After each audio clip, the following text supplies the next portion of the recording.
आप सभी शिक्षक साथियों को मेरा नमस्कार। साथियों, इस समय जो है शिक्षकों के स्थानांतरण समायोजन की प्रक्रिया चल रही है। कई जनपदों से जो है लिस्ट भी बनाई जा रही है और जो है लिस्ट बन करके जारी भी की जा रही है साथियों। लेकिन इसको लेकर के जो है आप सभी के कई सारे प्रश्न थे। इसको लेकर के एक वीडियो भी बनाया गया था कि उसमें जो है आपके प्रश्नों को लिया गया था और उसमें एक अंदाज़ा भी लगाया गया था कि शायद ऐसी प्रोसेस हो सकती है और कई कई जनपदों से इसी प्रकार की प्रोसेस ही हो रही है। कुछ डाउट हैं जिनको लेकर के जो है शिक्षकों में लगातार क्वेश्चंस वीडियो में आ रहे हैं कि सर कंपोजिट स्कूल में प्रक्रिया कैसे होगी। जी हाँ साथियों, देखिए ये क्वेश्चन आता है कि कंपोजिट स्कूल में प्रक्रिया किस प्रकार से होगी, मॉडल स्कूल जो बनाए गए थे उनमें किस प्रकार से प्रोसेस चलेगी, साथ ही साथ जो 25 विकल्प जो विद्यालयों के लिए जा रहे हैं क्या वो पूरे जनपद के रहेंगे, क्या सिर्फ अपने ब्लॉक में ही देखा जाए। तो ऐसे कई सारे प्रश्न हैं जिसको लेकर के जो है शिक्षकों के द्वारा लगातार कमेंट किए जा रहे हैं, चाहे वो जो वीडियो बनाया था उस पर और जो व्हाट्सएप ग्रुप और टेलीग्राम ग्रुप है उनमें भी जो है लगातार क्वेश्चन पूछे जा रहे हैं। तो साथियों, आज के इस वीडियो में हम इसी पर बात करने वाले हैं कि जो प्रक्रिया चल रही है शिक्षकों के स्थानांतरण और समायोजन की, उसमें जो है क्योंकि जो कुछ शिक्षकों के प्रश्न हैं वो निश्चित रूप से जिला लेवल ब्लॉक लेवल पर ये प्रश्न उठ रहे होंगे और जो खंड शिक्षा अधिकारी महोदय हैं या जिला बेसिक शिक्षा अधिकारी हैं उनको भी इस समस्या का समाधान जो है निकालना ही होगा, क्योंकि ये समस्या सभी के लिए है। और जब ये लगातार क्वेश्चंस आ रहे हैं तो अब जो है विभिन्न जनपदों से ये अपडेट भी आने लगी है। जिला बेसिक शिक्षा अधिकारियों के जो है कन्फर्मेशन लेटर भी जारी हो रहे हैं कि जो है इन परिस्थितियों में कैसे कैसे जो है किया जाए। तो साथियों, आज की इस वीडियो में इसी पर बात करने वाले हैं। तो सबसे पहला प्रश्न है कि कंपोजिट स्कूल में कैसे होगा समायोजन। जी हाँ साथियों, कंपोजिट स्कूल जो है प्राइमरी एक ही विद्यालय में 2 विद्यालय चल रहे थे उनको मर्ज करके कंपोजिट स्कूल विद्यालय नाम दिया गया था।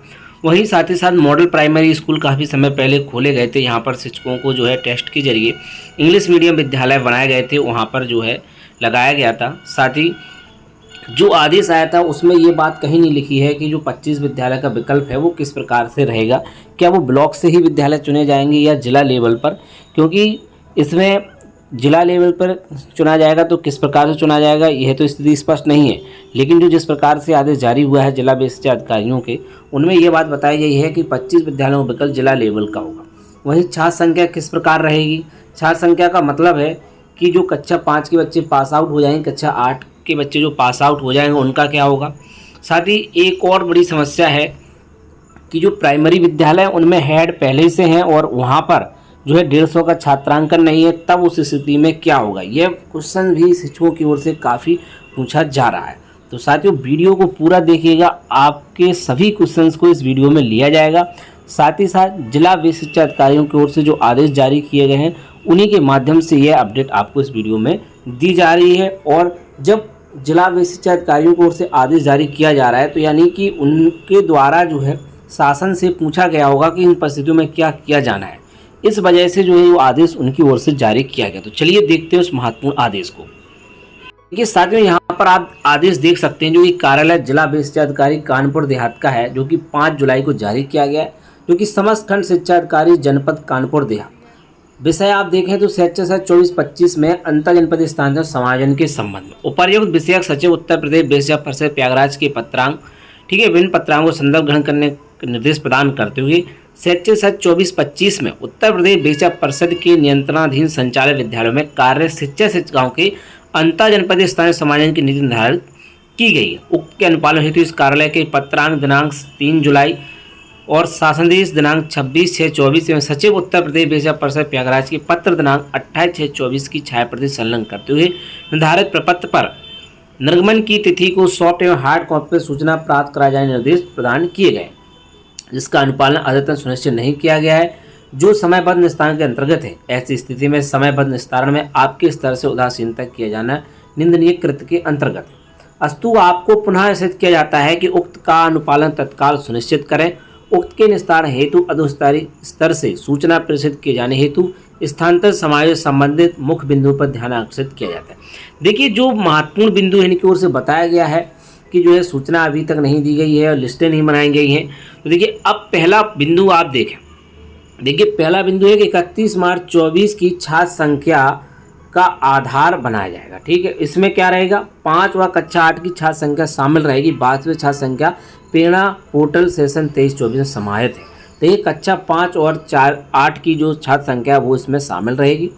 वहीं दूसरा बिंदु, कंपोजिट स्कूल में, देखिए कंपोजिट स्कूल में प्राथमिक व उच्च प्राथमिक अलग अलग सरप्लस चिन्हित किए जाएंगे। देखिए ये बात यहाँ पर जो बात चल रही थी कि मैंने भी इस बात को कहा था कि कंपोजिट विद्यालयों में अलग अलग सिस्टम रहेगा, क्योंकि कई बार साथियों ने पूछा था, क्योंकि दोनों विद्यालय एक तो कर दिए गए, लेकिन जो व्यवस्था रहेगी वो प्राथमिक की अलग रहेगी और उच्च प्राथमिक की अलग रहेगी। यानी कि प्राइमरी में 60 तक 2 बच्चे रहेंगे, 2 टीचर रहेंगे, और उच्च प्राथमिक में 6 से 8 में 3 टीचर रहेंगे। इसमें भाषा, विज्ञान, गणित।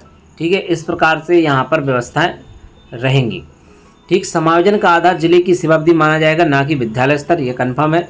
25 विद्यालय जिला स्तर का होगा, ना कि ब्लॉक स्तर का। देखिए यह बात भी यहाँ पर स्पष्ट कर देगी कि 25 विद्यालय का जो विकल्प दिया जा रहा है वो जिले स्तर का होगा, ना कि ब्लॉक स्तर का। ठीक, सबसे पहले सरप्लस स्कूलों से इच्छुक अध्यापकों को हटाया, सबसे पहले सरप्लस स्कूलों से इच्छुक अध्यापकों को हटाया जाएगा।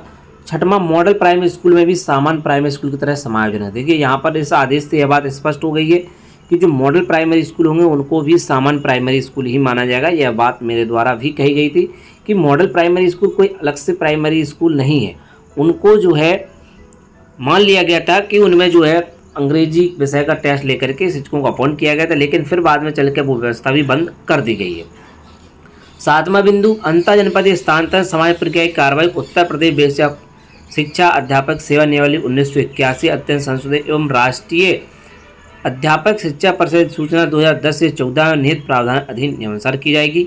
उच्च प्राथमिक विद्यालय एक ही विषय के 2 अध्यापक कार्य होने दशा में सेवा अवधि के आधार पर कनिष्ठ अध्यापक अधिक मानते हुए अंतर जनपदीय स्थान समाज कार्रवाई की जाए। देखिए उच्च प्राथमिक विद्यालय में क्या बताया कि अगर एक ही विषय के 2 अध्यापक हैं, ठीक है, तो जो कनिष्ठ शिक्षक होगा उसी को हटाया जाए। वैसे भी पूरी प्रक्रिया में सिर्फ कनिष्ठ शिक्षक को ही हटाया जा रहा है। इसको लेकर के भी लगातार शिक्षकों की ओर से आवाज़ उठाई जा रही कि आखिर कनिष्ठ शिक्षक को ही क्यों हटाया जा रहा है, वो जहाँ भी जाएगा वो कनिष्ठ शिक्षक ही रहेगा और यहाँ से यहाँ होता रहेगा। तो देखिए काफ़ी सारी चीज़ें इस आदेश से क्लियर होती हैं। 25 विद्यालय विकल्प ब्लॉक स्तर का नहीं रहेगा, पूरे जनपद का रहेगा। उच्च कंपोजिट विद्यालय में प्राथमिक उच्च प्राथमिक को अलग अलग माना जाएगा। सेवा अवधि का आधार जिले की सेवा अवधि मानी जाएगी और 31 मार्च 2024 में कक्षा 5 और 8 की छात्र संख्या इसमें शामिल रहेगी। मॉडल प्राइमरी स्कूलों को भी प्राइमरी स्कूलों की तरह ही ट्रीट किया जाएगा, यानी कि उनको भी प्राइमरी स्कूल ही माना जाएगा। उसी प्रकार से यह प्रोसेस रहेगी और साथ ही साथ एक ही भाषा के 2 शिक्षक हैं तो कनिष्ठ शिक्षक ही जाएगा। वैसे भी सारी प्रक्रिया में कनिष्ठ शिक्षक को ही सरप्लस अध्यापक माना गया और उसी को इसमें से हटाया जाएगा। वहीं एक और आदेश है जो कि बदायूं जनपद का है, इसको भी आप देख लें। विभिन्न जो है आदेशों का हवाला देते हुए बात की गई है और विषय वही है। यहाँ पर बताया गया कि शैक्षिक सत्र 23-24 की यूडाइस पोर्टल पर दिनांक 31 मार्च 24 की छात्र संख्या के आधार पर निःशुल्क एवं अनिवार्य बाल शिक्षा अधिकार अधिनियम 2009 के मानक के आधार पर अधिक अध्यापक संख्या वाले विद्यालयों एवं अध्यापक आवश्यकता वाले विद्यालयों को चिन्हित किए जाने के निर्देश दिए गए हैं तथा अधिक अध्यापक वाले चिन्हित विद्यालयों से मानस अधिक कार्यरत कनिष्ठ शिक्षक उनकी जनपद में सेवा अवधि के आधार पर के अनुसार अध्यापक की आवश्यकता विद्यालयों में शिक्षकों द्वारा प्रदत्त विकल्प के आधार पर स्थानीय सामाजिक कार्रवाई NIC पोर्टल के माध्यम से की जाएगी। वहीं निःशुल्क एवं अनिवार्य बाल शिक्षा अधिकार अधिनियम 2009 के अनुसार शिक्षकों की स्वीकृत संख्या विद्यालय में अंतर जनपदीय पाठ्यक्रम स्थानांतरण में 12,460 शिक्षक भर्ती में नवनियुक्त शिक्षकों की संख्या को अपडेट करते हुए, देखिए यहाँ पर जो 12,460 शिक्षक भर्ती में जो टीचर आए हैं उनकी संख्या को भी अपडेट करते हुए वर्तमान में कार्य शिक्षा में अनुदेशक की संख्या भरकर सॉफ्ट कॉपी हस्ताक्षर युक्त हार्ड कॉपी उपलब्ध कराई गई है, जिसके आधार विद्यालय स्वीकृत पद से अधिक शिक्षक चिन्हित किए गए हैं। देखिए यहाँ पर यह बात भी देखिए लिख दी गई है कि जो अंतर जनपदीय पारस्परिक हो चाहे जैसे प्रकार से जो शिक्षक आए हुए हैं तो उनको अपडेट कर दिया जाए। ठीक है, साथ ही यहाँ पर आप आगे देखें, अतः उक्त के क्रम में आप द्वारा प्राप्त कराई गई सूचना के अनुसार चिन्हित सरप्लस अध्यापक वाले विद्यालय स्वीकृत पद के सापेक्ष कार्य समय शिक्षक विवरण सचिव उत्तर प्रदेश विशेष पद से पत्र दिनांक 28 से 24 के बिंदु संख्या 7, 8 और 9 में दी गई व्यवस्था में चिन्हित सरप्लस अध्यापक समायोजित प्रस्ताव तथा उच्च प्राथमिक विद्यालयों सम्मेलन के उच्च प्राथमिक विद्यालयों साहब में स्वीकृत पदों साहब आवश्यक अध्यापक की विषय समय सूचना संलग्न प्रारूप पर सॉफ्ट कॉपी में 5 जुलाई के अपराह्न 4 बजे तक प्रति समापन कराना है। यदि किसी अध्यापक वाले विद्यालय, देखिए ये वाली लाइन इंपोर्टेंट है जिसको लेकर के पूछा जा रहा है कि यदि किसी अध्यापक वाले विद्यालय में अधिक अध्यापक वाले छात्र संख्या के अनुसार प्रधान पद नहीं बनता है, परंतु उस विद्यालय में प्रधान अध्यापक कार्यरत है, तो ऐसी स्थिति में प्रधान को ना हटाकर विद्यालय में सबसे कनिष्ठ शिक्षिका को हटाया जाएगा। तो यहाँ पर देखिए बात कह दी गई है कि प्रधान अध्यापक को नहीं हटाया जाएगा, सिर्फ हटाया जाएगा तो कनिष्ठ शिक्षक को हटाया जाएगा, चाहे वो विद्यालय में जो है सरप्लस में क्यों ना हो। लेकिन प्रधान अध्यापक पहले से अगर है तो उनको जो है वहाँ से नहीं हटाया जाएगा अगर वो पहले से वहाँ पर कार्यरत है।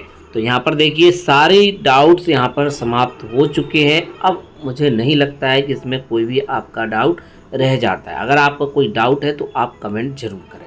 तो देखिए जो प्रधान अध्यापक है वो वहीं के वहीं रहेंगे।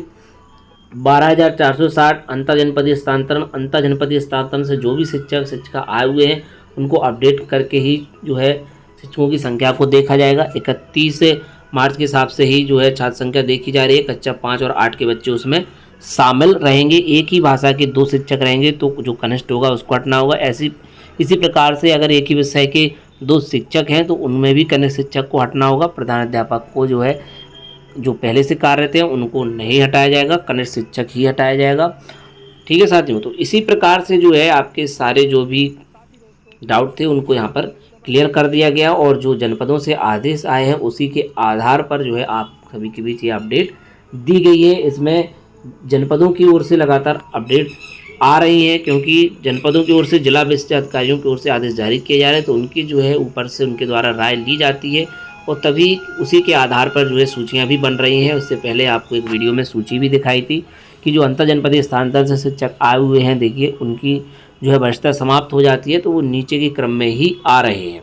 साथ ही शिक्षा मित्र और अनुदेशकों को भी इसमें जो है शामिल नहीं किया जा रहा है, उनको छोड़ते हुए सहायक अध्यापकों को काउंट यहाँ पर किया जा रहा है। तो साथियों शिक्षकों के स्थानांतरण और समायोजन से संबंधित जो भी महत्वपूर्ण आपके डाउट थे उनको जो है क्लियर कर दिया गया है। वीडियो अगर आपको पसंद आया तो वीडियो को लाइक करें, साथ ही साथ अन्य शिक्षकों की मदद के लिए इस वीडियो को अधिक से अधिक शेयर भी करें। तो साथियों मिलते हैं किसी नेक्स्ट वीडियो में और नए अपडेट के साथ, नई जानकारियों के साथ। जय हिंद।